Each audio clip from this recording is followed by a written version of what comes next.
Everyone, welcome back to my YouTube channel. दोस्तों, कैसे हैं आप सब? उम्मीद करती हूँ बहुत बढ़िया होंगे, मजे में होंगे। मैं भी बिल्कुल बढ़िया हूँ। तो DSSB पीआरटी से रिलेटेड ये सीरीज मैंने स्टार्ट की हुई है। कंटेंट से रिलेटेड वीडियोस मैं आप लोगों को ऑलरेडी प्रोवाइड कर चुकी हूँ। पार्ट बी टीचिंग मेथोडोलॉजी, जो कि 100 नंबर का पूछा जाएगा, उसके रिगार्डिंग ये वीडियोस चल रही है और उन्हीं से रिलेटेड पीवाईक्यूज यहाँ पर मैं आप लोगों को करवा रही हूँ। पूरा का पूरा कंप्लीट पेपर जो कि 200 नंबर का होगा उसकी बात नहीं कर रहे हैं, सिर्फ और सिर्फ पार्ट बी जो कि टीचिंग मेथोडोलॉजी वाला है, जो कि 100 नंबर का आप लोगों से पूछा जाएगा, जो कि सब्जेक्ट स्पेसिफिक है, जिसमें आपने जो कुछ डीएलएड करते टाइम पढ़ा है वहां से आपका पेपर सेट होगा। तो उसी की तैयारी मैं आप लोगों को यहाँ पर करवा रही हूँ। स्पेसिफिकली हम पीवाईक्यूज डिस्कस कर रहे हैं, यानी कि जो पहले पेपर हो चुके हैं अलग अलग शिफ्ट में, वो मैं आप लोगों को करवा रही हूँ। और आज की इस वीडियो में हम 11 नवंबर 2018 शिफ्ट 2 का पेपर डिस्कस करेंगे। उसका पार्ट 3 रहेगा। पार्ट 3 का मतलब है कि पहले 70 क्वेश्चन 35 में 2 पार्ट्स में करवा चुकी हूँ और आज की इस वीडियो में जो लास्ट के बचे हुए 30 क्वेश्चन हैं इस पेपर के, वो डिस्कस करेंगे। 71 क्या है आइए देखते हैं। हम कक्षा में कला का शिक्षण कैसे दे सकते हैं? How can we teach art in class? ऐसी विभिन्न गतिविधियों और खेल प्रदान करना जो उनसे उनके वास्तविक जीवन के अनुभवों से संबंधित हो। Providing various such activities and sports that are related to them and their real life experience.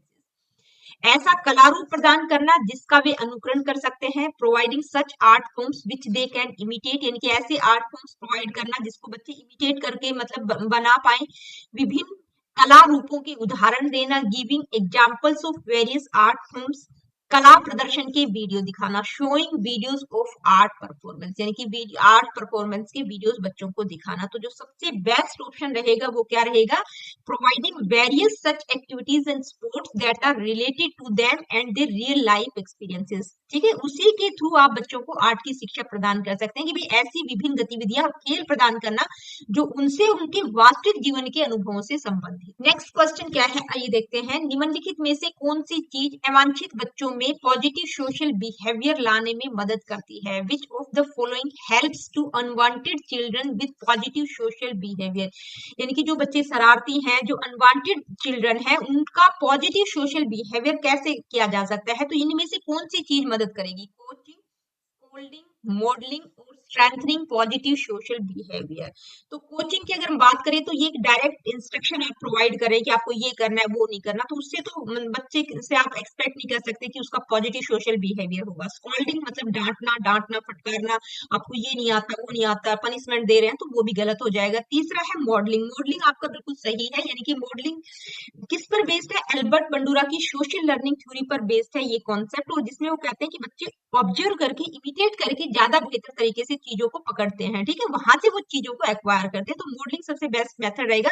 और एक दूसरा ऑप्शन भी होता, 2 ऑप्शन पूछे जाते हैं तो उसके बाद ये दूसरा वाला भी थोड़ा बहुत रेलिवेंट है कि स्ट्रेंथनिंग पॉजिटिव सोशल बिहेवियर की। जो अच्छा मतलब बच्चा अच्छा कर रहा है, तो जो भी चीज वो अच्छा कर रहा है तो उसको स्ट्रेंथन करना, उसको रीइंफोर्समेंट देना, लेकिन मॉडलिंग उसके कंपैरिजन में ज्यादा बेटर। नेक्स्ट क्वेश्चन क्या है आइए देखते हैं। निम्नलिखित में से यह सिफारिश किसकी है? प्राइमरी स्तर पर अनुभव आधारित जीवन गतिविधियों के माध्यम से ज्ञान, समझ, व्यवहारिक कौशल और मूल्य प्राप्त किए जाने चाहिए।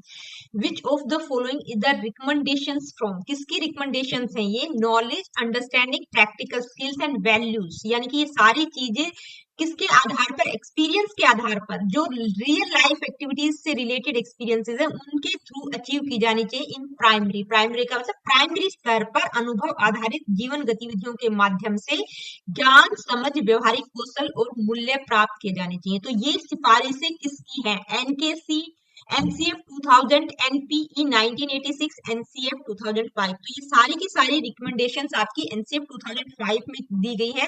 नेशनल करिकुलम फ्रेमवर्क स्ट्रॉन्गली इंफोसाइज किस पर इंफोसाइज करता है?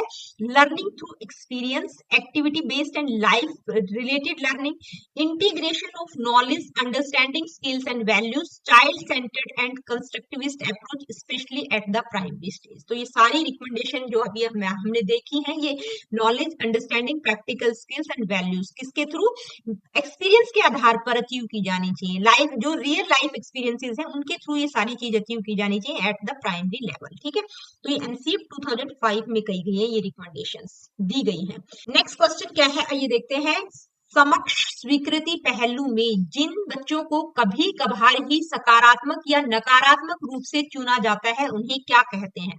In the peer acceptance aspect, दो children who are rarely chosen either positively और नेगेटिवली आर कॉल्ड, यानी कि जो रेयर बच्चे हैं, ठीक है, किसकी बात हो रही है? पीयर एक्सेप्टेंस एस्पेक्ट की बात हो रही है, जिसमें जो कुछ बच्चे हैं जिनको बिल्कुल रेयरली चूज किया जाता है, चाहे पॉजिटिवली हो या नेगेटिवली हो, तो उन बच्चों को आप क्या कहेंगे? Neglected children, controversial children, popular children, rejected children. तो देखिए रिजेक्टेड वालों की बात करेंगे तो मतलब नेगेटिव अप्रोच है, नेगेटिव मतलब उनके रिजेक्टेड है मतलब लोग उनको पसंद ही नहीं कर रहे हैं, पॉपुलर है मतलब बहुत ज्यादा पसंद कर रहे हैं, कंट्रोवर्शियल है मतलब भाई पसंद भी उतने ही कर रहे हैं और नेगेटिव वाले भी उतने हैं। निग्लेक्टेड बच्चे होंगे, ठीक है, कौन से होंगे? निग्लेक्टेड बच्चे, यानी कि उनको ना तो पॉजिटिव वोट दिए जा रहे हैं ना नेगेटिविटी उनको मिल रही है, ठीक है, उनको एक तरह से इग्नोर किया जा रहा है, ठीक है। Neglected children receive very few positive और negative nominations from peers, they are usually ignored, not actively like और डिसलाइक, ना तो उनको लाइक किया जा रहा है एक्टिवली, ना ही डिसलाइक किया जा रहा है, लोग उनको इग्नोर कर रहे हैं, तो वो कौन से बच्चे होंगे? निग्लेक्टेड। नेक्स्ट क्वेश्चन क्या है, आइए देखते हैं क्या है। वाइल टीचिंग व्हाट, मतलब जब टीचर पढ़ा रहा है तो ये क्या मतलब क्या चीज should teacher keep in mind, कौन कौन से इश्यूज, मतलब टीचर को ये मुद्दे दिमाग में रखने चाहिए, इश्यूज माइंड में रखने चाहिए, कौन कौन से? Population, pollution, energy resources, food and nutrition, conservation, pollution related concerns. तो ये सारे के सारे किसके अंतर्गत आएंगे? इकोलॉजी, ईवीएस, सोशल स्टडीज या इकोलॉजिकल सिस्टम। तो ये सारे के सारे यानी कि एनर्जी रिसोर्सेज हो गया, पॉपुलेशन हो गया, पॉल्यूशन हो गया, फूड एंड न्यूट्रिशन हो गया, कंजर्वेशन हो गया, तो ये सारे के सारे किसके अंतर्गत हम पढ़ते हैं? ईवीएस, ठीक है। सोशल स्टडीज में तो सोशल इश्यूज आ जाएंगे, ठीक है। इकोलॉजी की अगर हम बात करें तो इसमें लिविंग ऑर्गेनिज्म और जो उनका इन्वायरमेंट है उसके बीच में रिलेशनशिप की हम बात करते हैं। इकोलॉजिकल सिस्टम की बात करें तो ये कोई मतलब ये क्या है? एक फिजिकल इन्वायरमेंट की बात हो रही है, it is a concept not a subject, ठीक है। इकोलॉजिकल सिस्टम कोई सब्जेक्ट है नहीं।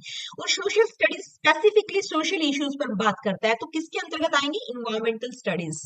नेक्स्ट क्वेश्चन क्या है, आइए देखते हैं। जब एक शिक्षिका छात्रों को एक विजुअल डिस्प्ले के लिए कहती है तो वह किस मुख्य गुण को मन में देखने की कोशिश करती है? When a teacher asks students for a visual display what main qualities does she try to see in her mind, यानी कि वो कौन सी चीज बच्चों की देखना चाह रही है? विजुअल डिस्प्ले के लिए बोल रही है, ठीक है, किसी भी चीज को आपको डिस्प्ले करना है, ठीक है, मतलब आपको प्रॉपर तरीके से दिखाना है, तो वो कौन सी चीज को ऑब्जर्व करने की कोशिश कर रही है?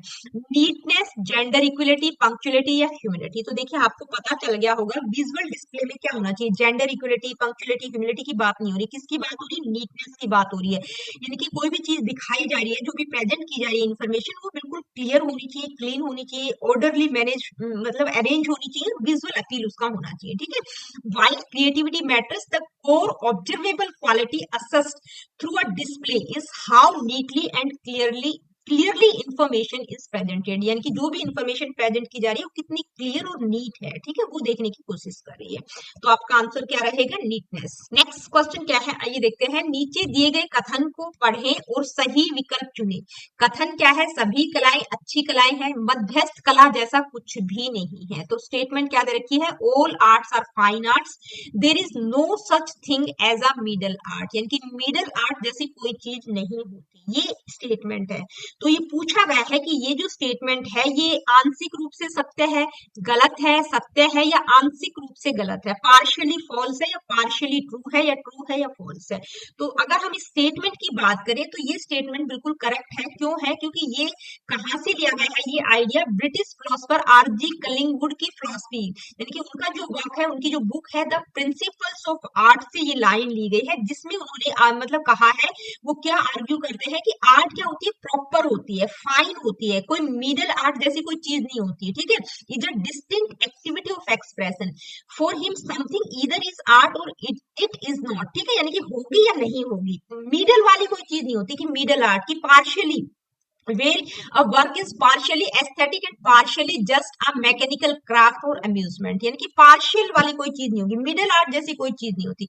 मतलब जो भी आर्ट होती है या तो वो सही होगी या फिर वो नहीं वाली बात होगी। तो ये जो स्टेटमेंट है ये क्या है, ठीक है, उन्होंने यही कहा है कि all arts are fine art, there is no such thing as a middle art. ठीक है, और ये बात मतलब किसकी फिलोसफी से उठाई गई है ये स्टेटमेंट, आरजी कलिंगवुड की फिलोसफी, उनका जो बुक है द प्रिंसिपल्स ऑफ आर्ट, उसमें उन्होंने ये बात बोली। नेक्स्ट क्वेश्चन क्या है आइए देखते हैं। Growth spurts are prominent in hands and legs of early adolescents, यानी कि जो एडोलसेंट, जो किशोर होते हैं, जो अर्ली एडोलसेंट, जो शुरुआती किशोर होते हैं, उनके जो हाथ और पैर है वो उनकी ग्रोथ बहुत मतलब रैपिडली होती है, बहुत अच्छे से बहुत ज्यादा होती है दूसरे बॉडी पार्ट्स के कंपैरिजन में, ड्यू टू डेवलपमेंट। तो ये किस तरह के डेवलपमेंट के कारण होता है, प्रॉक्सिमल, रिवर्स सेफ्लोकोडल, सेफ्लोकोडल या शेफ्लो। तो सेफ्लो प्रॉक्सिमो डिस्टल होता है, प्रॉक्सिमल तो नहीं होता। ठीक है, तो ये दो ऑप्शन, पहला और लास्ट वाला तो गलत है, या तो सेफ्लोकोडल हो गया या रिवर्स सेफ्लोकोडल हो गया। तो जो सेफ्लोकोडल डेवलपमेंट होता है उसमें मतलब ये डेवलपमेंट की प्रिंसिपल्स हैं कि भाई बच्चे का जो डेवलपमेंट है सेफ्लोकोडल प्रिंसिपल के अकॉर्डिंग, मतलब ये डायरेक्शन का प्रिंसिपल है जिसमें हम दो तरह की डायरेक्शन की बात करते हैं, एक सेफ्लोकोडल और एक प्रॉक्सिमोडिस्टल। सेफ्लोकोडल में क्या होता है, हेड टू टो डेवलपमेंट होता है, और जो प्रॉक्सिमोडिस्टल होता है उसमें क्या होता है, सेंटर टू पेरिफेरी होता है। लेकिन यहाँ पर सेफ्लोकोडल दिया हुआ है तो वो तो है नहीं कि हेड की बात नहीं हो रही कि भाई हेड टू टो डेवलपमेंट नहीं हो रहा है। इसमें क्या कहा गया है कि किशोरों में बच्चों के जो हाथ और पैर है उनकी ग्रोथ बहुत रैपिडली होती है बॉडी के दूसरे बॉडी पार्ट्स के कंपैरिजन में। ठीक है, जिसके कारण उनका जो बॉडी स्ट्रक्चर है वो थोड़ा सा अपडब टाइप का दिखाई देता है, मतलब बैलेंस टाइप का नहीं दिखाई देता। तो ये किसके कारण होता है, ये होता है रिवर्स सेफ्लोकोडल के कारण। ठीक है, रिवर्स सेफ्लोकोडल का मतलब है development proceeds from the lower parts of the body towards the upper parts opposite to the normal head to toe pattern, यानी कि नॉर्मल पैटर्न क्या होता है, हेड टू टो होता है, उसके अपोजिट है। ठीक है, यानी कि growth starts in the hands and feet, then moves to the arms and legs and finally to the trunk and head. ठीक है, सेफ्लोकोडल में हेड टू टो होता है, रिवर्स सेफ्लोकोडल में हैंड और फीट का डेवलपमेंट ज्यादा होता है, ये एडोलसेंस में होता है। ठीक है, नॉर्मल उसकी बात नहीं हो रही, एडोलसेंस की बात हो रही है। ठीक है, नेक्स्ट क्वेश्चन क्या है आइए देखते हैं। पर्यावरण शब्द का अर्थ क्या है, what is the meaning of the word paryavaran, animals and plant surroundings, inter relation between organism, atmospheric conditions. तो हम सभी जानते हैं पर्यावरण का मतलब हमारे आसपास का जो वातावरण है, हमारी जो सराउंडिंग्स है उसको हम इन्वायरमेंट बोलते हैं। ठीक, नेक्स्ट क्वेश्चन क्या है आइए देखते हैं। स्कूल परिसर में छात्रों के लिए इनमें से क्या खतरनाक हो सकता है, what can be dangerous for students in the school premises, low ventilated classrooms, unhealthy food items, satisfactory sanitation, broken furniture. तो सबसे जो खतरनाक भाई हवादार होना चाहिए, मतलब जो कक्षाएं हैं वो हवादार होनी चाहिए, अनहेल्दी फूड आइटम भी नहीं होने चाहिए, सेटिस्फैक्टरी सैनिटेशन, ये तो पॉजिटिव पॉइंट दिया गया है। ठीक है, खतरनाक क्यों पूछा गया है, तो ब्रोकन फर्नीचर, भाई अगर फर्नीचर टूटा फूटा है, कहीं पर कील है, कहीं कुछ है, तो वो बहुत हार्मफुल होगा। ठीक है, तो इनमें से जो सबसे खतरनाक होगा वो क्या होगा, ब्रोकन फर्नीचर। बच्चों को बैठने के लिए प्रॉपर नहीं है, कहीं बच्चों को चोट लग सकती है, तो वो ज्यादा वो रखेगा। ठीक है, बाकी लो वेंटिलेटेड क्लासरूम और अनहेल्दी फूड आइटम्स भी आएंगे, अगर तीन चार ऑप्शन होते हैं तो हम उनको भी इंक्लूड करते हैं, लेकिन सबसे ज्यादा प्रायोरिटी की बात की जाएगी तो ब्रोकन फर्नीचर होगा।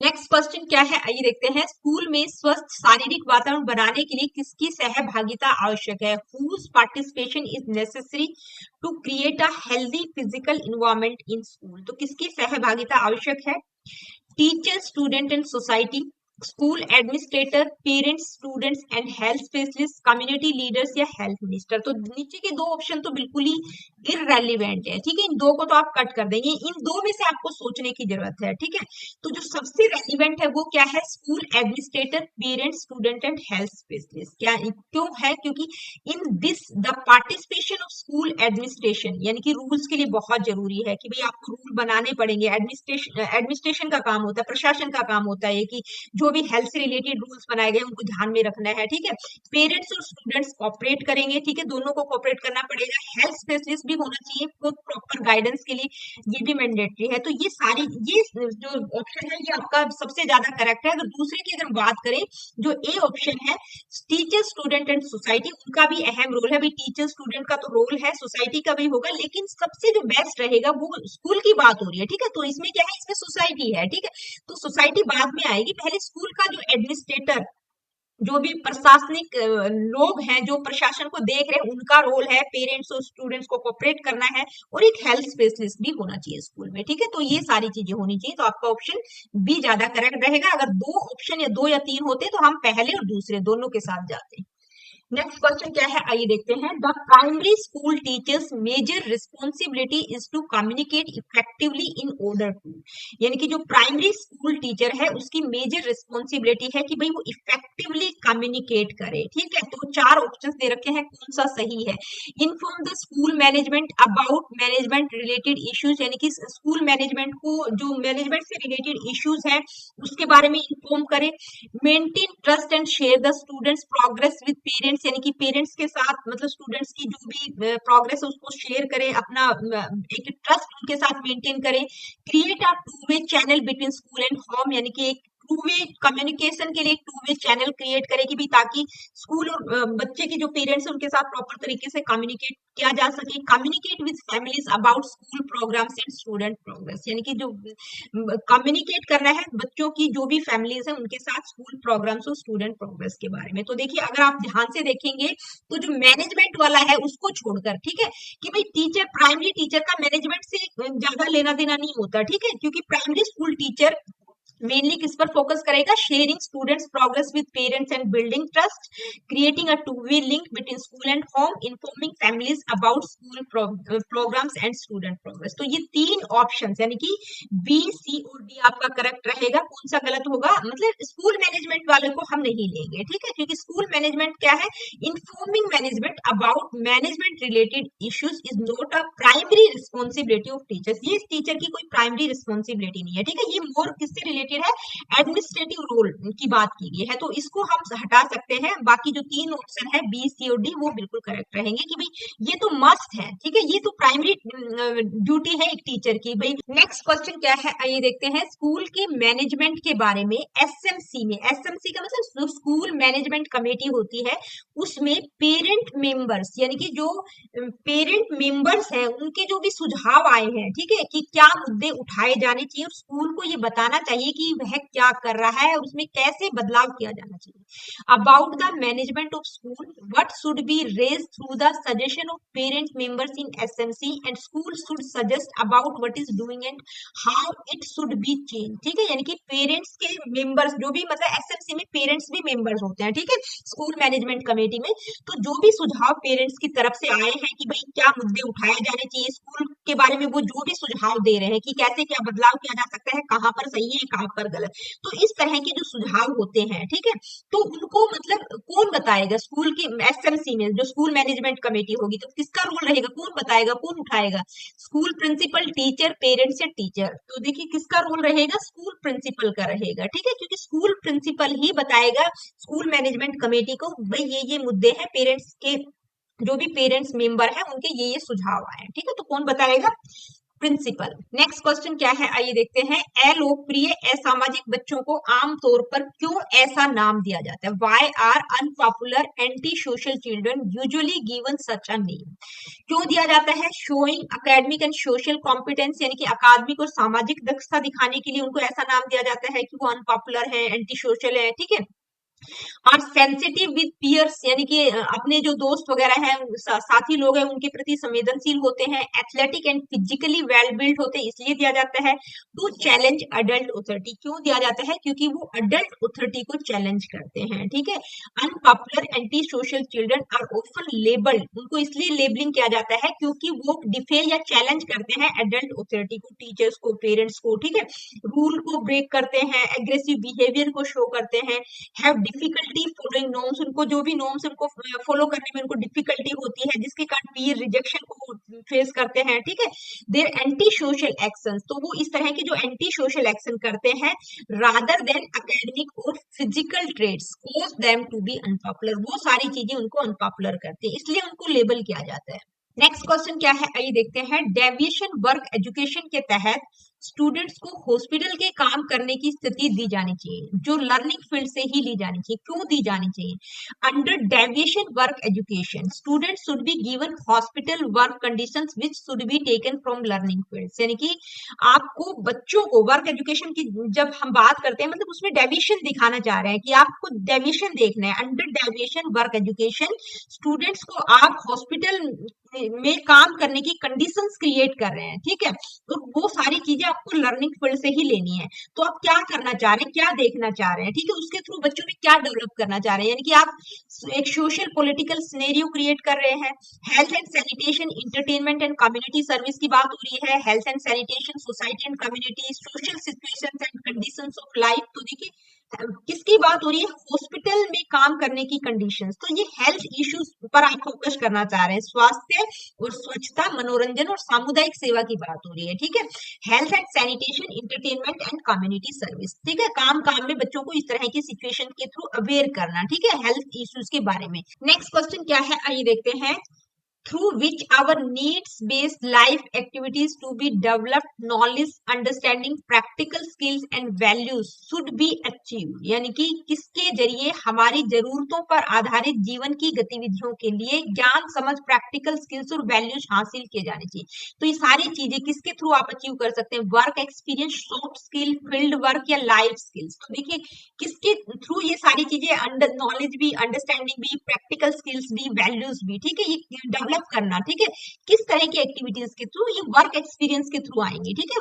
वर्क एक्सपीरियंस में क्या होता है? Real life need based activities जो कि लर्नर्स की हेल्प करती हैं, ताकि जो भी नॉलेज है वो उसको अप्लाई कर सके। प्रैक्टिकल सिचुएशंस में हैंड ऑन स्किल्स को डेवलप किया जाता है, वैल्यूज को बिल्ड किया जाता है, जैसे cooperation, responsibility, dignity of labour, ठीक है। It directly links learning with life and work, ठीक है। तो ये चीज वर्क एक्सपीरियंस लाइफ और वर्क को डायरेक्टली लिंक करता है। तो क्या ऑप्शन आपका करेक्ट रहेगा? वर्क एक्सपीरियंस, ठीक है। सॉफ्ट स्किल, फील्ड वर्क या लाइफ स्किल्स नहीं होगा। अब सॉफ्ट स्किल की अगर हम बात करें तो ये किससे रिलेटेड है? इंटरपर्सनल और कम्युनिकेशन एबिलिटीज इसमें आ जाएंगी, ठीक है। किस तरह से आपके रिश्ते क्या है? सॉफ्ट स्किल, आप बातचीत कैसे करते हैं। फील्ड वर्क मतलब किसकी बात हो रही है? गैदरिंग डाटा और performing task outside a classroom, field work की बात हो रही है। लाइफ स्किल की अगर हम बात करें तो abilities for adaptive and positive behaviour that enable individuals to deal effectively with daily life, ठीक है।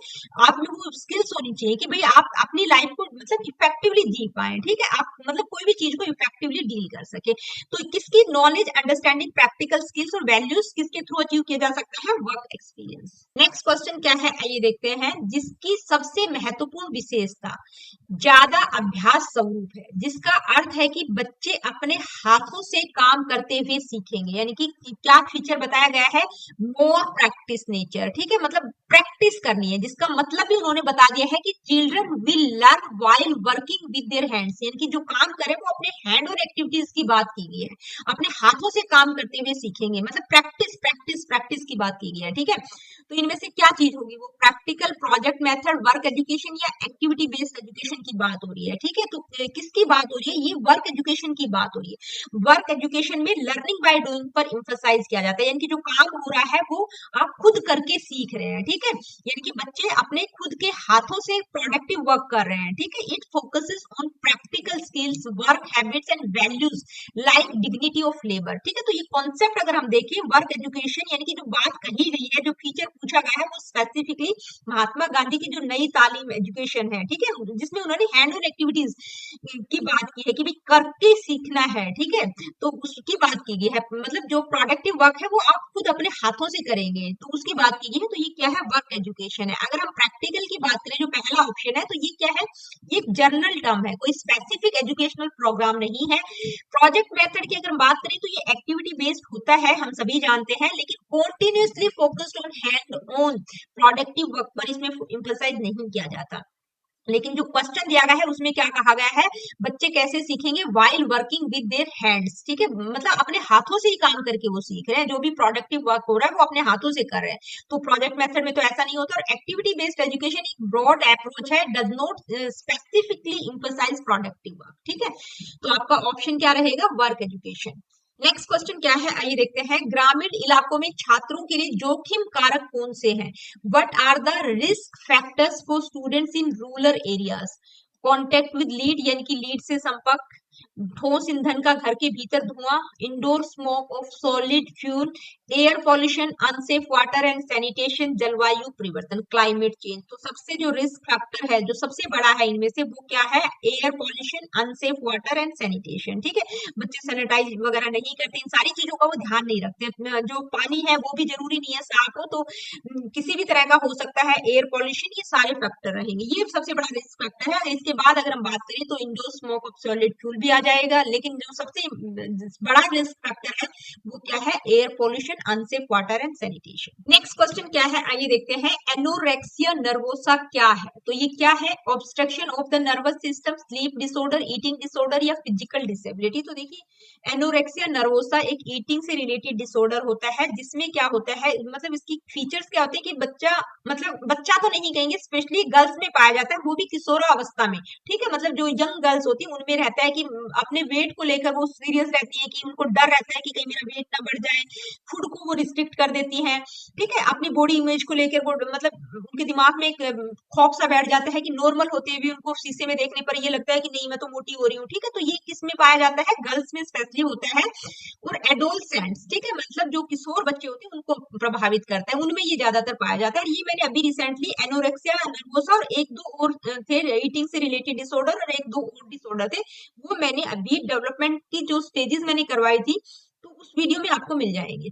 तो आपका आंसर क्या रहेगा? Eating disorder. नेक्स्ट क्वेश्चन क्या है, आइए देखते हैं। The direct involvement of primary school teachers in school management process is accepted in following ways except, यानी कि स्कूल प्रबंधन प्रक्रिया में, ठीक है, स्कूल मैनेजमेंट की बात हो रही है, प्राथमिक स्कूल शिक्षकों की प्रत्यक्ष भागीदारी निम्नलिखित तरीकों से अपेक्षित है सिवाय, यानी कि 3 में तो जरूरी है उनकी भागीदारी, लेकिन एक को छोड़कर उसमें जरूरत नहीं है। ठीक है, policy making, course management, admission and enrolment, communication and collaboration. तो आई होप आप समझ गए होंगे कि प्राइमरी टीचर की बात हो रही है। ठीक है, तो कोर्स मैनेजमेंट में भी होनी चाहिए भागीदारी, एडमिशन और इनरोलमेंट में भी होनी चाहिए, कम्युनिकेशन और कोलैबोरेशन में भी होनी चाहिए। तो किसमें नहीं होगी? पॉलिसी मेकिंग में नहीं होगी। ठीक है, पॉलिसी मेकिंग क्या होता है? एक हाई लेवल एडमिनिस्ट्रेटिव वर्क होता है। ठीक है, बाकी तीनों में होगी, किसको छोड़कर? Policy making. नेक्स्ट क्वेश्चन क्या है, आइए देखते हैं। Dash include seminars, workshops, conferences, classes, exhibitions etcetera design to develop and improve teachers abilities and knowledge, यानी कि शिक्षकों की क्षमता और ज्ञान को विकसित करने और उसमें सुधार लाने के लिए डिजाइन किए गए सेमिनार, कार्यशालाएं, सम्मेलन, कक्षाएं, प्रदर्शनियां इत्यादि किसमें शामिल हैं? ठीक है, यानी कि टीचर्स की एबिलिटीज और नॉलेज को डेवलप और इम्प्रूव करने से रिलेटेड ऑर्गेनाइज किए जाते हैं seminar, workshop, conferences, classes, exhibitions. तो ये किसमें शामिल होंगे? In service teacher training, pre service teacher training, continuing education programmes या अडल्ट एजुकेशन प्रोग्राम्स। तो नीचे के 2 ऑप्शन तो आई होप कि देखते ही पता चल गया होगा गलत है, टीचर्स की बात हो रही है। ठीक है, तो ये प्री सर्विस टीचर ट्रेनिंग के तो प्रोग्राम नहीं है। ठीक है, किसके हैं? जो टीचर्स ऑलरेडी सर्विस में है उनके लिए ये ऑर्गेनाइज किए जाते हैं कि उनको उनकी नॉलेज को टाइम टू टाइम अपडेट और इम्प्रूव किया जा सके। ठीक है, सेमिनार, वर्कशॉप, कॉन्फ्रेंसेस, क्लासेज और एग्जीबिशंस। नेक्स्ट क्वेश्चन क्या है, आइए देखते हैं। In India school management committees were written into policy through, यानी कि भारत में स्कूल प्रबंधन समितियों को किसके माध्यम से नीति में लिखा गया था? स्कूल मैनेजमेंट कमेटी की बात किस में की गई है? School development plans, UNESCO, right to free and compulsory act यानी कि आरटी एक्ट 2009 और स्कूल डेवलपमेंटल प्लान। तो किसके अंतर्गत कही गई है स्कूल मैनेजमेंट कमेटी की बात? ठीक है, तो आरटीई एक्ट में मैंडेटरी किया गया है किसको? School management committees in government and aided schools, यानी कि गवर्नमेंट स्कूल्स हो या एडेड स्कूल्स हो, उनमें सब में होनी चाहिए स्कूल मैनेजमेंट कमेटीज। ठीक है, SMC were created to ensure community participation, transparency and accountability in school functioning. ठीक है, तो ये सारी, ये किस लिए कहा गया था आरटी एक्ट 2009 में? क्योंकि ये जो स्कूल मैनेजमेंट कमेटी है ये इंश्योर इसलिए क्रिएट की गई थी ताकि कम्युनिटी पार्टिसिपेशन, ट्रांसपेरेंसी और अकाउंटेबिलिटी, यानी कि स्कूलों में किस तरह से कार्य हो रहा है, उन सारी चीजों को चेक किया जा सके। ठीक है, the act clearly defines the composition, roles and responsibilities of SMC. ठीक है, उस एक्ट में ही इनके जो भी रोल्स होंगे, रिस्पॉन्सिबिलिटीज रहेंगी, वो सारे डिफाइन किए गए हैं। तो क्या होगा, आरटीई एक्ट। ठीक है, एसडीएमपी की अगर हम बात करें तो ये स्कूल डेवलपमेंट प्लान है। ठीक है, तो ये एसएमसी के अंतर्गत ही आ जाएंगे। नेक्स्ट क्वेश्चन क्या है, आइए देखते हैं। A more positive parental attitude towards school can result from rich, यानी कि स्कूल के प्रति माता पिता का अधिक सकारात्मक दृष्टिकोण समृद्ध डैश से हो सकता है। किससे और ज्यादा समृद्ध होगा, कि पेरेंटल एटीट्यूड पॉजिटिव रहेगा स्कूल के प्रति। ठीक है, पॉजिटिव पेरेंटल एटीट्यूड और ज्यादा किससे समृद्ध होगा, आर्थिक पृष्ठभूमि, स्कूल, सामुदायिक भागीदारी, सांस्कृतिक विरासत, रीति और रिवाज। तो देखिए किसके थ्रू होगा, स्कूल और कम्युनिटी पार्टनरशिप के द्वारा होगा, क्योंकि स्कूल जो है कोलैबोरेट करेगा कम्युनिटी और पेरेंट्स के साथ। तो उससे क्या होगा कि जो पेरेंट्स है वो भी अपने आप को इंक्लूडेड, इन्फॉर्म्ड और वैल्यूड, उनको लगेगा हाँ हमारी भी, मतलब वो और ज्यादा पॉजिटिव चीजें महसूस करेंगे, उनका एटीट्यूड और पॉजिटिव रहेगा। ठीक है, कि हमें भी इंक्लूड किया जा रहा है, हमें भी इन्फॉर्म किया जा रही है, की जा रही है चीजें। ठीक है, तो trust and mutual understanding between school and families increase. ठीक है, इससे स्कूल और फैमिलीज के बीच भी एक ट्रस्ट और अंडरस्टैंडिंग, म्यूचुअल अंडरस्टैंडिंग डेवलप होगी, और बच्चों की जो लर्निंग है वो और ज्यादा बेहतर होगी। ठीक है, तो strong school community partnership foster करता है पॉजिटिव पेरेंटल एटीट्यूड को। ठीक है, नेक्स्ट क्वेश्चन क्या है, आइए देखते हैं। School management demands a primary teacher to be effective in, यानी कि स्कूल प्रबंधन एक प्राथमिक शिक्षक से किसमें प्रभावी होने की मांग करता है। एक प्राइमरी टीचर से क्या मतलब, जो स्कूल मैनेजमेंट है वो डिमांड करता है एक प्राइमरी टीचर से कि किसमें इफेक्टिव होना चाहिए वो। Self discipline, constructive feedback, effective instruction, all of the options. तो भाई स्कूल मैनेजमेंट हर एक चाहेगा कि सेल्फ डिसिप्लिन भी होना चाहिए, उसका जो फीडबैक है वो भी कंस्ट्रक्टिव होना चाहिए, इंस्ट्रक्शन जो भी प्रोवाइड करे बच्चों को जो भी पढ़ाए तो वो इफेक्टिव होना चाहिए। तो सारे ही ऑप्शन करेक्ट है। ठीक है, तो डी आपका करेक्ट रहेगा। नेक्स्ट क्वेश्चन क्या है, आइए देखते हैं। The major responsibility of a primary school teacher is to communicate effectively, यानी कि एक प्राथमिक स्कूल का जो टीचर है उसकी एक मेजर रिस्पॉन्सिबिलिटी है कि वो बेहतर तरीके से चीजों को कम्युनिकेट कर सके, यानी कि उसका बातचीत करने का, संवाद करने का तरीका बेहतर होना चाहिए, इफेक्टिव होना चाहिए। क्यों होना चाहिए, आगे रीजंस दे गए हैं। To convey difficulties and problems of the school management about management issues, यानी कि मैनेजमेंट की जो भी इश्यूज है, जो भी डिफिकल्टीज प्रॉब्लम्स है, उनको वो स्कूल मैनेजमेंट को कन्वे कर सके, इसलिए उसका कम्युनिकेशन बेहतर होना चाहिए। दूसरा है to build effective and reliable bond with parents, यानी कि एक बच्चे के जो मतलब बच्चे हैं उनके जो पेरेंट्स हैं उनके साथ एक बेहतर बॉन्ड वो बना सके। ठीक है, इफेक्टिव तरीके से, रिलायबल तरीके से, इसलिए उसका कम्युनिकेशन बेहतर होना चाहिए। To create two way channels between schools and homes, यानी कि एक टू वे चैनल क्रिएट करना ताकि स्कूल और होम के बीच में, होम का मतलब बच्चे के जो पेरेंट्स हैं उनके बीच में बातचीत बेहतर तरीके से हो सके।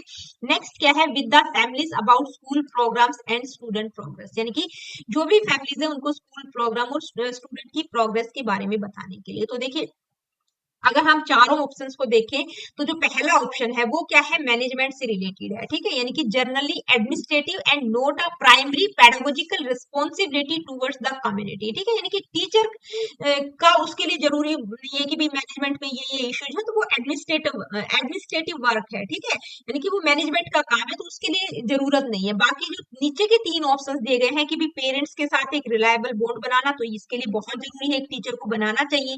ठीक है, एक टू वे चैनल क्रिएट करना ये भी बहुत जरूरी है, तो बी आपका करेक्ट होगा, सी भी करेक्ट होगा। तीसरा क्या था कि भाई फैमिलीज जो भी है, बच्चों की फैमिलीज है, बच्चों के पेरेंट्स है, उनको प्रोग्राम्स और उनकी प्रोग्रेस के बारे में बेहतर तरीके से बता सके, तो आपका डी ऑप्शन भी करेक्ट होगा। ठीक है, तो आपका बी, सी और डी करेक्ट रहेगा। ए क्यों नहीं होगा, क्योंकि वो एडमिनिस्ट्रेटिव वर्क है, प्राइमरी पेडागोजिकल रिस्पॉन्सिबिलिटी नहीं है। ठीक है, आई थिंक ये क्वेश्चन पीछे भी थोड़ा रिपीट हुआ है, क्योंकि इसमें जो क्वेश्चंस थे वो एक दो मिसिंग थे, तो मैंने एक दो एक्स्ट्रा क्वेश्चंस ऐड करे हैं, हो सकता है इसलिए थोड़ा सा गड़बड़ हो गया हो। नेक्स्ट क्वेश्चन क्या है, आइए देखते हैं। A teacher has designed activities for students for developing their self understanding, they may include following activities except, यानी कि एक शिक्षक ने छात्रों को उनकी सेल्फ अंडरस्टैंडिंग यानी कि उनकी सब समझ को विकसित करने के लिए गतिविधियों को तैयार किया है। ठीक है, एक्टिविटीज को तैयार किया है, उनमें निम्न में से किसका अपवाद हो सकता है, यानी कि एक को छोड़कर, यानी कि 3 एक्टिविटीज बिल्कुल सही है, एक नहीं है सही। तो जो सही नहीं है, जो सेल्फ अंडरस्टैंडिंग के डेवलपमेंट से रिलेटेड नहीं है, वो आपको बताना है। आइडेंटिफाइंग इमोशंस, भाई अपनी भावनाओं, अपने इमोशंस को पहचाना सेल्फ अंडरस्टैंडिंग के लिए बहुत जरूरी है।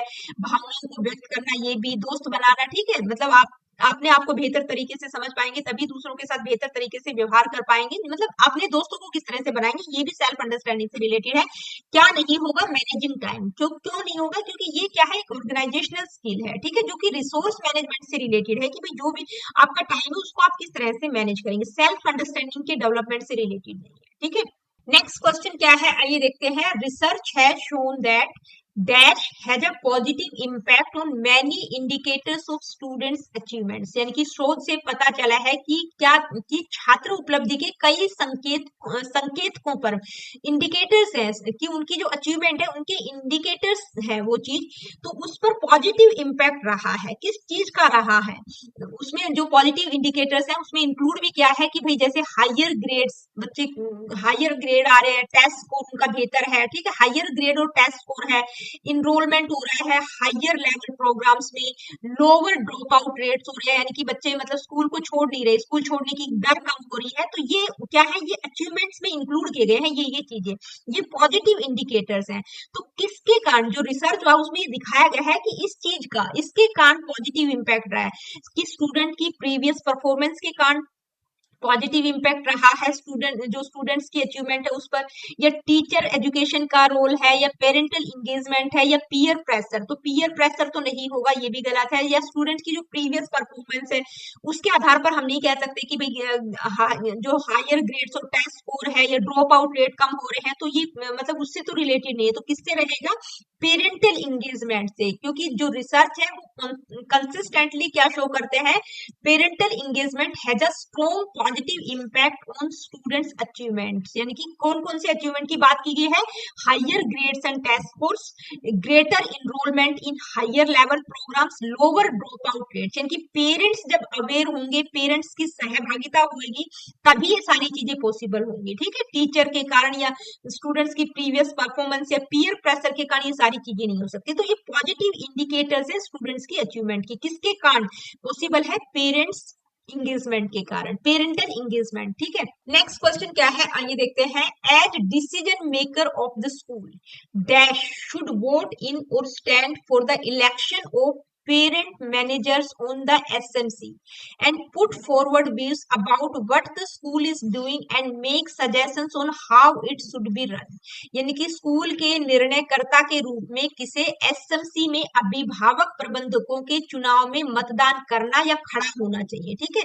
कि किसके बारे में बात हो रही है, कि जो स्कूल मैनेजमेंट कमेटी है, ठीक है, स्कूल के निर्णयकर्ता के रूप में किसे एसएमसी में अभिभावक प्रबंधकों के चुनाव में, किसके चुनाव हो रहे हैं, पेरेंट मैनेजर के चुनाव हो रहे हैं, ठीक है। उसमें आपको मतदान भी करना है एज ए पेरेंट, या आप उसमें उसमें खड़े हो रहे हैं, चुनाव में खड़े हो रहे हैं, ठीक है। और स्कूल क्या कर रहा है, इसे कैसे चलाना चाहिए, इसके बारे में सुझाव देना चाहिए। तो कौन देगा भाई, किसके चुनाव हो रहे हैं, एसएमसी के पेरेंट मैनेजर्स के चुनाव हो रहे हैं। तो teacher, parents, principle of the school या स्टूडेंट्स, तो किसका रोल रहेगा, ठीक है। तो कौन, मतलब पेरेंट्स से रिलेटेड चुनाव हो रहे हैं स्कूल मैनेजमेंट कमेटी के। तो आरटी एक्ट में कहा गया है कि जो पेरेंट्स है वो स्टेक होल्डर्स है in the school management committee, ठीक है। दे वोट और stand for elections as parent representatives, they express views on school function, they suggest improvements on how the school should be run, ये सारी चीजें, यानी कि parents, भाई पेरेंट मैनेजर के चुनाव हो रहे हैं, तो वो वोट भी कर सकते हैं, वो स्कूल के जो इलेक्शन होते हैं उनमें वो खड़े भी हो सकते हैं, और उसके बारे में सुझाव भी दे सकते हैं, कैसे स्कूल को चलाना है, क्या सुझाव जो भी देना चाहे वो दे सकते हैं।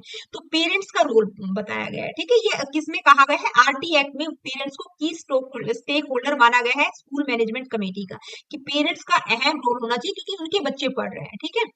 तो ये क्या इंश्योर करता है, community participation, transparency and accountability को इंश्योर करता है। और ये सुझाव किसमें दिए गए हैं, आरटी एक्ट 2009 में, ठीक है, कि भाई पेरेंट्स का अहम रोल होना चाहिए स्कूल मैनेजमेंट कमेटी। तो दोस्तों आज की वीडियो में इतना ही, मिलती हूँ आप लोगों से अपनी अगली वीडियो में हम एक नया पेपर स्टार्ट करेंगे। तो आप लोग सजेशन दे सकते हैं कि हम 2019 के पेपर में आप लोगों के लिए लेकर आऊं, या 2022 के पेपर में आप लोगों को स्टार्ट करवा दूं, क्योंकि 2022 के तो मस्ट है, ठीक है। अगर आप चाहेंगे तो 2019 के भी मैं एक दो इंक्लूड कर दूं। तो मिलती हूँ आप लोगों से अपनी अगली वीडियो में। Really good, take care of yourself. देखिए वीडियो सेशंस आप लोगों के लिए हेल्पफुल है तो लाइक शेयर और चैनल को सब्सक्राइब आप कर सकते हैं। किसी प्रकार का क्वेश्चन, क्वेरीज, फीडबैक आपका है, do comment in the comment section, जो कि आप बिल्कुल भी नहीं करते हैं। तो कमेंट करके मेरे को जरूर बताया करो जैसा भी आप लोगों को लेक्चर लगा।